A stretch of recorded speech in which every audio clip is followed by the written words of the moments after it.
안녕하세요. 루리소리의 루리입니다. 오늘은 김홍전 박사님의 복음이란 무엇인가, 지난 시간에 이어서 헛된 믿음의 또 하나의 예로 낭독을 해드리겠습니다. 주의 이름으로 기적을 행한다. 헛된 믿음의 또 하나의 예로 주 예수님이 하신 말씀을 생각해보자.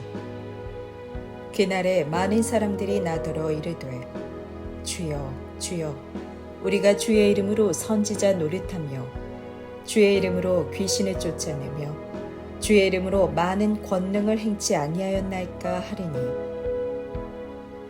마태복음 7장 22절. 여기서는 기적을 믿을 뿐만 아니라 적극적으로 기적을 행할 수 있는 신앙을 보이고 있다. 기적의 의의는 보는 사람에게 놀랄만한 이상한 감명을 주자는 데 있지 않다. 행하여진 기적이 인간의 눈에 이상하게 여겨지든지 그렇지 않든지 그것이 하나님 나라의 무엇인가를 나타내는 표가 되는 데에만 기적이라는 사실에 의의가 있다. 기적은 어떤 특별한 방법에 의하여 하나의 결과를 가져오는 것인데 그 결과라는 것은 반드시 특이한 것은 아니다. 그러나 기적은 하나님의 말씀을 방증하는 것이 된다. 따라서 기적의 의의는 말씀을 가지고서야 비로소 분명하게 된다.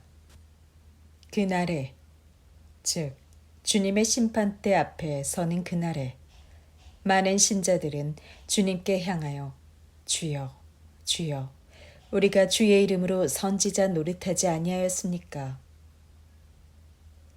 또 주의 이름으로 귀신을 쫓아내며 주의 이름으로 많은 권능을 행치 아니하였나이까? 라고 말할 것이다.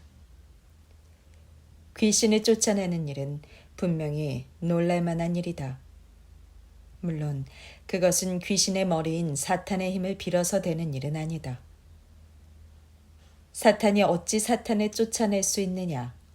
만일 사탄이 자기를 거스려 일어나 분쟁하면 설 수 없고 이에 망하느니라. 마가복음 3장 23절, 26절. 제자들은 주님께 물었다. 우리들은 어찌하여 능히 그 귀신을 쫓아내지 못하였나이까? 예수님께서 말씀하셨다. 기도 외에 다른 것으로는 이런 유가 나갈 수 없느니라. 마가복음 9장 28절에서 29절. 귀신을 쫓아내는 일은 권능을 행하는 것이다. 주께서는 요한에게 이르시기를 그런 권능을 행한 후에는 나를 비방할 자가 없느니라 라고 하셨다.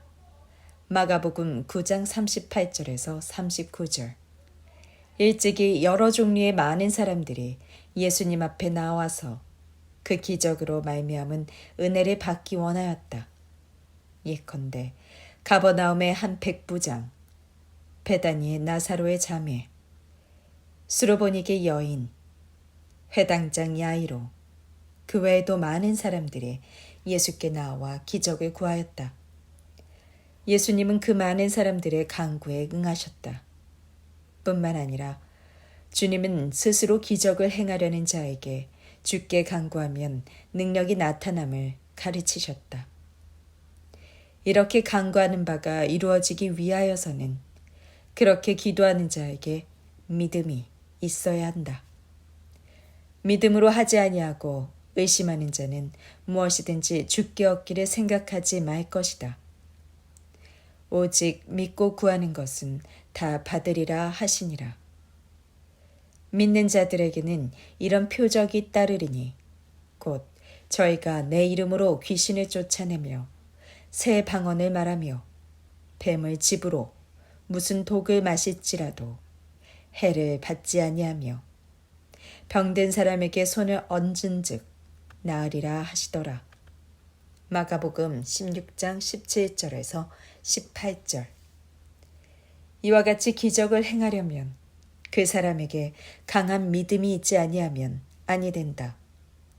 그러나 동시에 기억할 것은 그 신앙이 그대로 이어서 구원에 이르게 하는 신앙이냐 하면 결코 그렇지 않다는 사실이다. 기적을 받는다든지 혹은 자기가 직접 기적을 행한다는 것은 분명히 힘 있는 경험이요, 권능 있는 행위이다.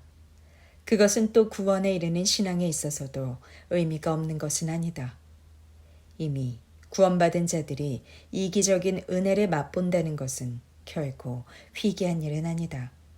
그러나 기적에 대한 이 신앙이 그대로 구원의 확실한 증거가 되는 것은 아니다. 그날의 많은 신자들이 기적을 행한 경험을 구원에 이르는 신앙의 확증인 것처럼 주께 아뢰지라도 주는 이를 인정하지 아니할 것을 선언하신다. 복음을 믿고 있는 확실한 증거라 하여 기적 행하는 것을 내어놓는다면 그것은 큰 잘못이다. 또 기적 행하는 일이 그 사람의 신앙의 깊이를 나타내는 것이라고 생각하는 일도 잘못이다. 왜냐하면 기적을 행할 수 있는 신앙이 그대로 구원에 이르는 신앙은 아닌 것이며 또 구원에 이르는 신앙이 없이는 깊은 신앙이란 있을 수 없는 연고이다. 하나님께서 우리에게 요구하고 계시는 것은 기적을 행하는 일이 아니라 참 구원에 이르는 신앙이요 그 열매를 맺는 것이다. 우리들 구원받은 자들에게 있어서는 날마다 건전한 장성이 계속되어 하나님의 나라에 합당한 열매를 맺는 일만이 절대로 필요한 것이지 기적을 행하는 일이 꼭 필요한 것은 아니다. 또한 오늘날에 있어서는 기적이 행하여져야만 비로소 예언이 효과를 내는 것도 아니다. 이미 이 땅 위에서의 하나님 나라의 역사 속에는 하나님의 말씀을 믿을 만한 많은 증거가 나타나 있다. 또 하나님의 말씀의 권위는 역사의 변증을 기다릴 필요도 없이 말씀 자체가 날마다 그 능력을 실증하고 있다. 복음의 참 능력도 여기에 있다. 복음은 이를 바르게 믿는 모든 사람에게 구원을 얻게 하는 하나님의 능력이다. 복음을 진심으로 받아들이는 사람에게 하나님의 말씀이 당연히 일으킬 위대한 이 능력은 그 사람을 구원받은 사람으로 내어놓는다. 그것은 단순히 기독교의 진리를 안다는 것도 아니다. 또는 기도로서 기적을 행할 수 있다는 것도 아니다. 참으로 구원받은 사람이라면 구원의 도리를 모를 리가 없다. 그 사람은 구원에 대한 지식을 충분히 가지고 있을 것이다. 그 사람은 또한 기적을 믿지 않는 것이 아니다. 하나님의 뜻이라면 그 사람 자신이 기적을 나타내는 그릇이 된다는 것도 믿고 있다. 그러나 그 사람은 그것이 구원의 절대적 보증이라고는 생각지 않는다. 구원받은 자에게 있어서는 자기 생애에 일어난 중생이야말로 가장 중요한 사실이요. 구원의 가장 확실한 보증이 되는 유일한 기적이다. 그리고 이러한 사람은 구원의 절대적인 보증을 이외의 다른 기적에서 구하려고 하지 않는다. 만일 구한다 하면 그야말로 헛된 일이요, 낭비요, 참신앙의 왜곡이다.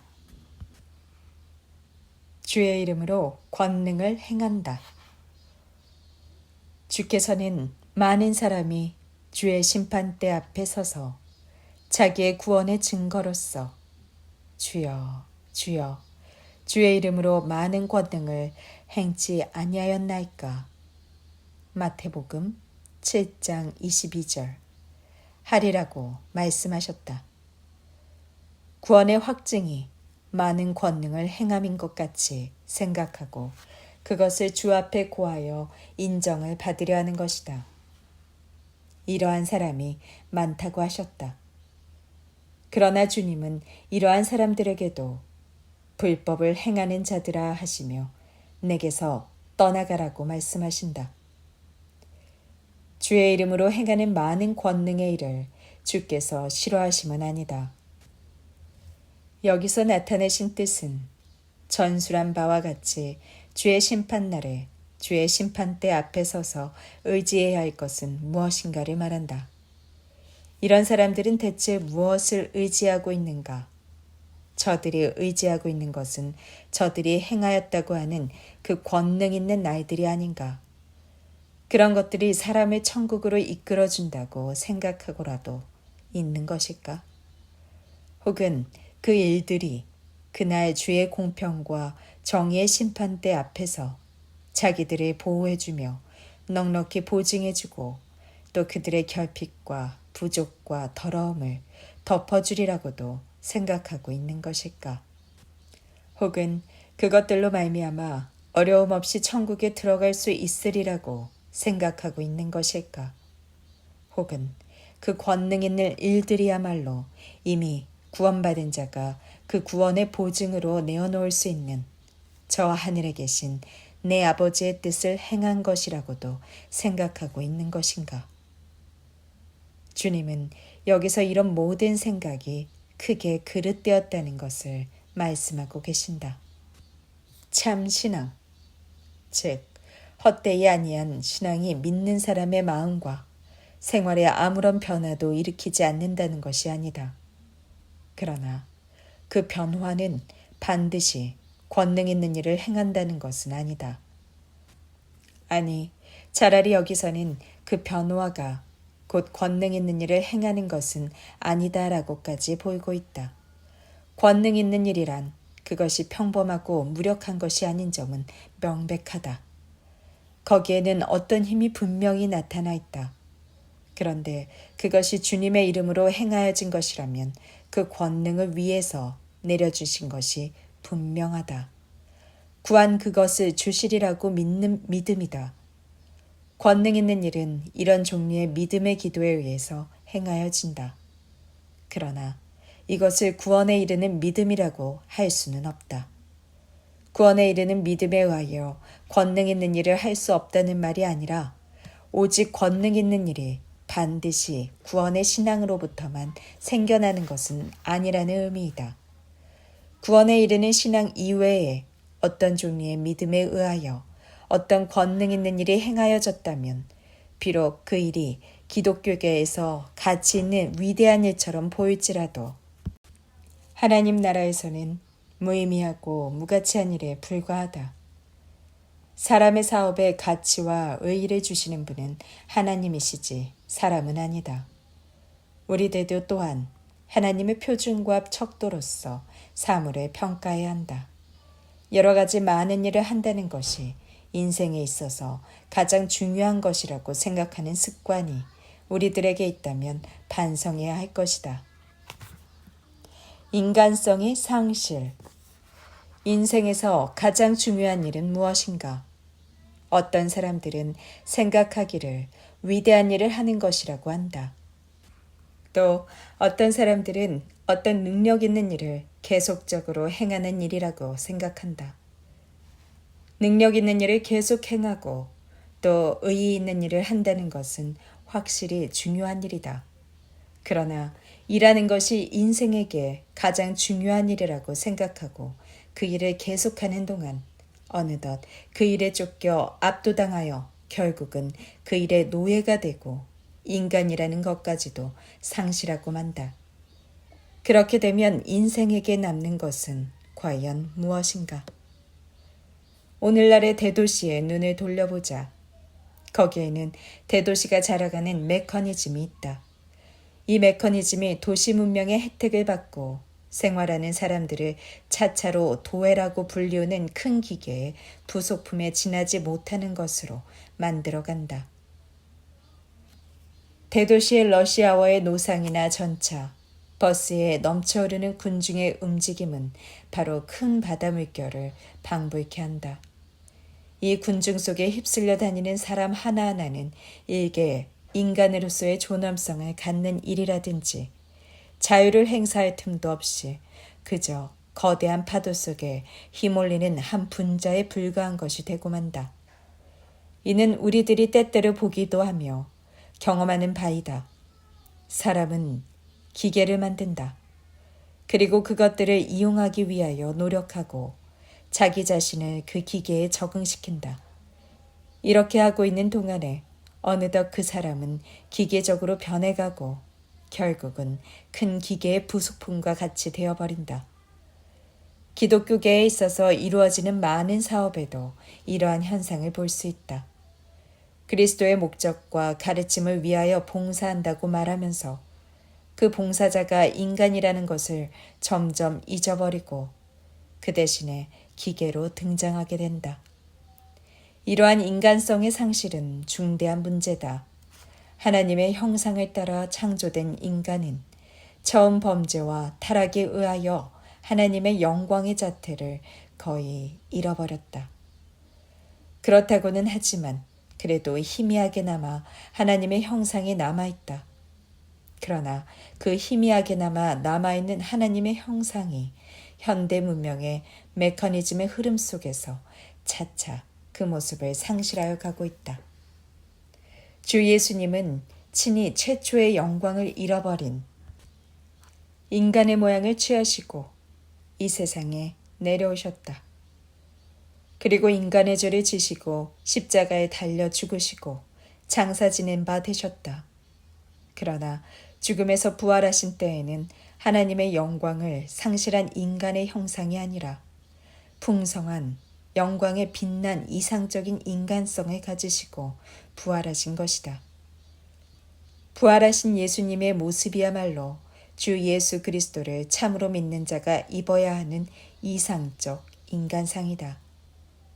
부활하신 예수 그리스도의 그 새 생명을 받은 사람이야말로 참 그리스도인으로서 그 사람 속에는 그리스도의 영이 내주하고 계신다.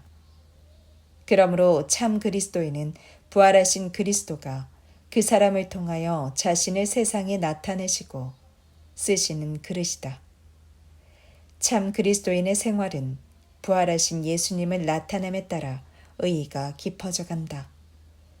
그 사람을 통하여 나타내시는 부활하신 예수 그리스도의 형상은 결코 인간성을 상실한 기계 같은 것은 아니다. 주 예수님께서 우리들에게 보여주신 이상적인 인간상은 천사도 기계도 아니고 완전하고 영광이 가득한 인간이다. 그리스도께 봉사한다고 하면서 혹은 하나님의 일을 한다고 하면서 하나님께서 우리들을 그리스도의 은혜로 구원해 주신 본래의 의의를 잃어버린 따위의 상태에 처하여 있어서는 아니 된다. 주님과의 관계는 인간적인 것이 아니다. 여기서 주의하고 싶은 것은 우리들과 주 예수님의 관계가 상당히 깊은 것 같아도 그것이 인간적인 것에 지나지 않는 한 구원의 증거는 아니 된다는 사실이다. 그리고 인간 상호 관계의 깊이를 측량하는 인간의 표준과 척도가 그대로 인간과 그리스도의 관계를 재는 표준이 아니라는 사실이다. 내 생각은 너희 생각과 다르며 내 길은 너희 길과 달라서 라고 주님은 말씀하신다. 인간 세계의 습성을 가지고 그대로 주님의 나라를 추측함은 큰 잘못이다. 그러므로 우리들이 주님께 바친 인간의 의와 공적으로 주님께 인정함을 받고 천국문을 열어주시기 원하는 것은 큰 잘못임을 여기서 볼 수 있다. 이 사람들은 좁은 문을 향하여 가서 그곳에 이르는 문을 두드리면 주인은 언제든지 그 문을 열어주시리라고 임의로 생각하고 있었다. 그러나 좁은 문을 향했을지라도 주님이 그 문을 열어놓으신 채로 조용히 앉아서 기다리시는 동안만 그리로 들어갈 수 있다. 들어와야 할 그 집 식구가 다 들어와서 일단 주인께서 일어서시고 문을 닫으신 후에는 아무도 더 들어갈 수가 없다.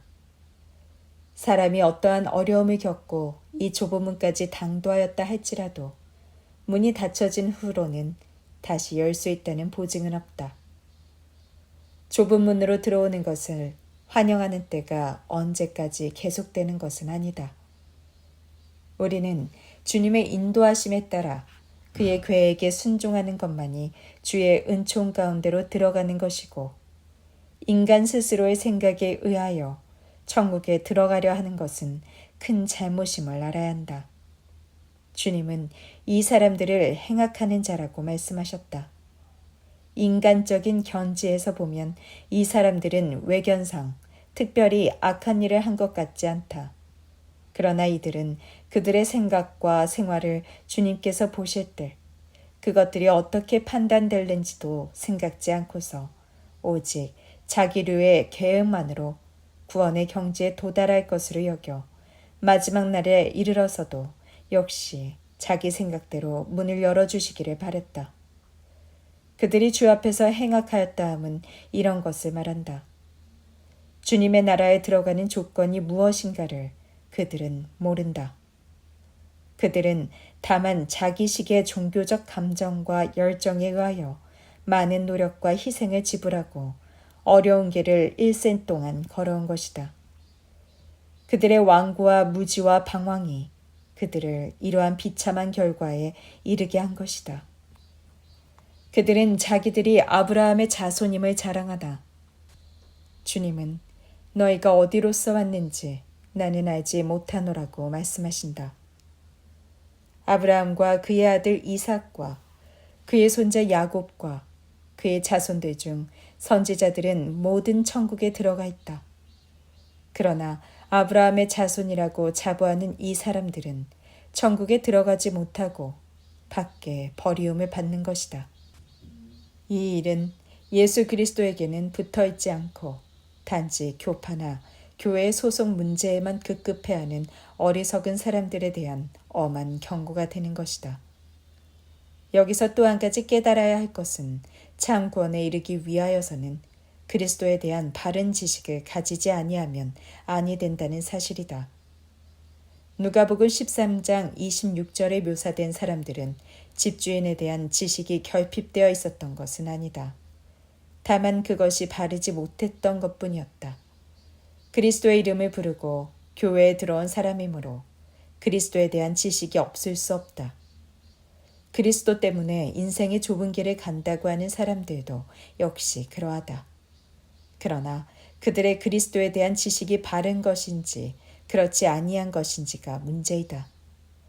빈약한 초보적 지식 위에 그저 넘쳐 흐르는 종교적 감정만으로 움직이는 생활은 거기에 감격은 있을지 모르나 공허하게 끝나는 것일 뿐이다.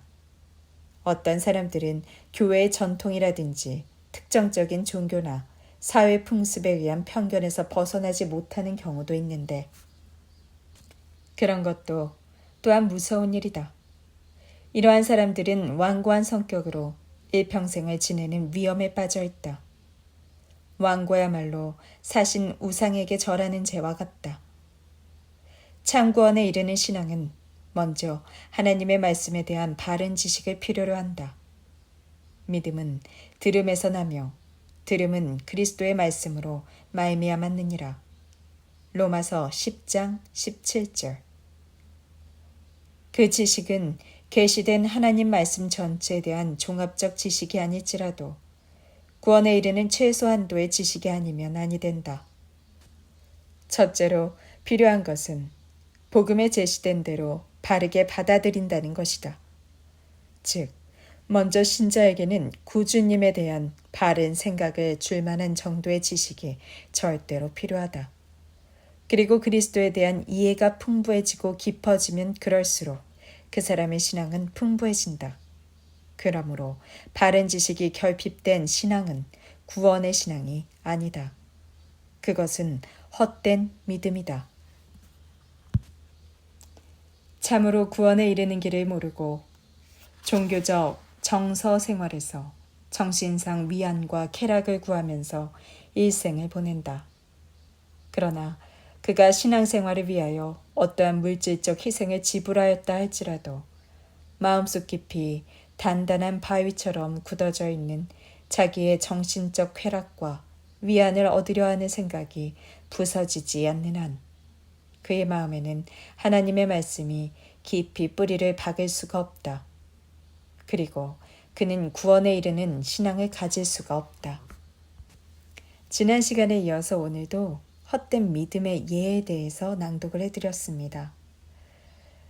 주님께서 어떻게 판단하실지 전혀 모르고서 오직 우리들의 계획만으로 구원의 경지에 도달한 것으로 생각하고 우리들의 감정과 종교적인 감정과 열정에 의해서 많은 노력과 희생을 지불하고 일생 동안 그 길을 걸어가는 나 자신이 아닌가, 또 우리들이 아닌가 생각을 해봅니다. 그리고 또한 그리스도에 대한 바른 지식이 있는지 없는지 자기 자신을 측정해 봐야 한다고 생각합니다. 빈약한 초보적 지식 위에 그저 넘쳐흐르는 종교적 감정만으로 움직이는 생활은 거기에 감격은 있을지 모르나 공허하게 끝나는 것일 뿐입니다. 그러므로 참 그리스도인은 부활하신 그리스도가 그 사람을 통하여 자신을 세상에 나타내시고자 쓰시는 그릇이라고 합니다. 참 그리스도인의 생활은 부활하신 예수님을 나타남에 따라 그 의미가 깊어져 갑니다. 하나님의 법에 순종하지 않는 사람은 그 사상이나 언어, 행동, 생활에 있어서 하나님에 대한 사랑이 결핍되어 있습니다. 아무리 신성하게 보이는 일일지라도 하나님에 대한 사랑으로서 하나님의 법에 순종하지 않는 한 이는 불법밖에 아니 된다고 합니다. 주님의 뜻을 진정으로 알고 따르려고 하는 것이 아니고 우리 마음대로 생각하는 방식에 의한 종교적 행위를 하는 것, 그것이 불법을 행하는 것입니다. 그래서 우리는 주님의 뜻을 어느 정도로 알고 있는가를 반성해야 합니다. 가령 그 뜻을 알고 있다고 할지라도 사실로 그것을 행하고 있었을까? 또 몇 가지 일은 하늘에 계신 아버지의 뜻을 잘 행하였다고 할지라도 그것이 주님의 절대적인 의로우신 눈에 과연 어떻게 비치고 있을지 생각해 봐야 합니다. 과연 우리가 심판주 앞에 설 때에 우리의 일생의 행위를 조용하게 생각해 보면 반성해야 될 일이 참 많을 거라 생각이 듭니다. 부디 우리들이 종교적 감정이나 열정에 휩싸여서 나는 노력을 하고 있어, 나는 희생을 지불하고 있어, 어려운 길을 가고 있어라고 말할지라도 하나님께서 판단하실 때 주님을 향한 하나님의 영광을 위한 길이 아니라면 그 또한 구원에 이르는 헛된 신앙의 예가 된다는 것을 알아보았습니다. 참 구원에 이르기 위해서는 그리스도에 대한 바른 지식을 가져야 된다는 사실도 기억하시면서 오늘 하루도 주님 아버지 앞에서 귀한 열매를 맺는 하루가 되시기를 간절히 기도드립니다.